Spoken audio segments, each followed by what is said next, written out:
कैसे हैं आप सब लोग। उम्मीद करती हूँ आप सब खैरियत से होंगे। अल्लाह पाक आप सबको अपनी हिफाजत में रखे।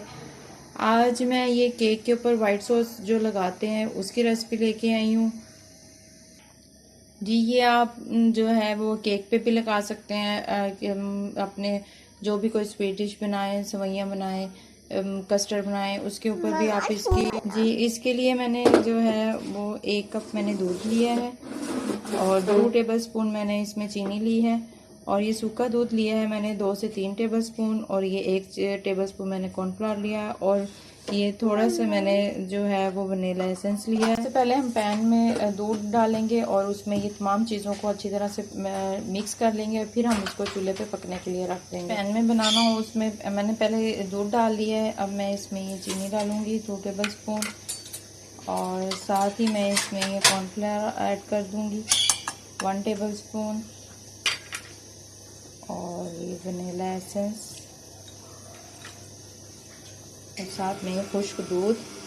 अब इसको हम अच्छी तरह से इसी में मिक्स कर लेंगे ताकि इसमें कोई लम्स ना रहें और फिर उसके बाद जो है हम लोग इसको जब अच्छी तरह से हल हो जाएंगे फिर हम इसको चूल्हे पर रख के पकाएंगे और इसको मुसलसल हिलाते रहेंगे ताकि ये स्मूथली जो है अच्छी तरह से कुक हो जाएगी जी। ये मैंने इसको मिक्स कर लिया अच्छी तरह से और आप देख सकते हैं। अब मैं इसको मीडियम टू स्लो फ्लेम पे इसको मैं थिक होने तक पकाऊंगी और जब ये थिक हो जाएगा फिर मैं आपको दिखाऊंगी कि किस तरह से इसके जो है हमारी वाइट सॉस फिर आहिस्ता आहिस्ता किस तरह से तैयारी की तरफ जाएगी।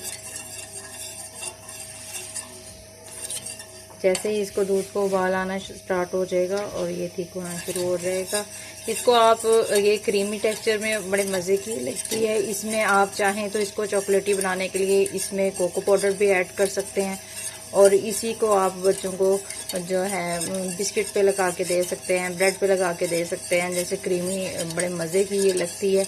इसमें आप फ्लेवर अपनी मर्ज़ी से भी ऐड कर सकते हैं।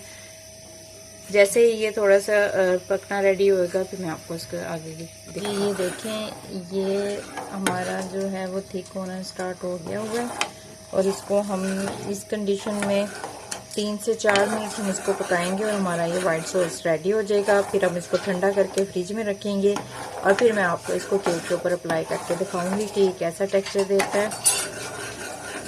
अभी इसको हम 2 से 3 मिनट पकाएंगे और फिर हम इसको थोड़ा ठंडा करके और फिर हम इसको फ्रिज में रख देंगे। हमारी वाइट सॉस रेडी होगी। ये कितनी ठीक है, ये भी गर्म है। मैं इसको ठंडा करूँगी और फिर मैं आपको जो है इसको फिर मैं इंशाल्लाह इसकी आपको फाइनल लुक दिखाऊंगी कि ठंडा होने पे ये और भी ज़्यादा क्रीमी हो जाएगी और फिर इंशाल्लाह मैं अपनी किसी वीडियो में आपको इसको किसी केक वगैरह पे भी अप्लाई करके दिखाऊंगी कि वो फिर किस तरह का इसका टेक्सचर लगता है और ये किस तरह की लुक देती है।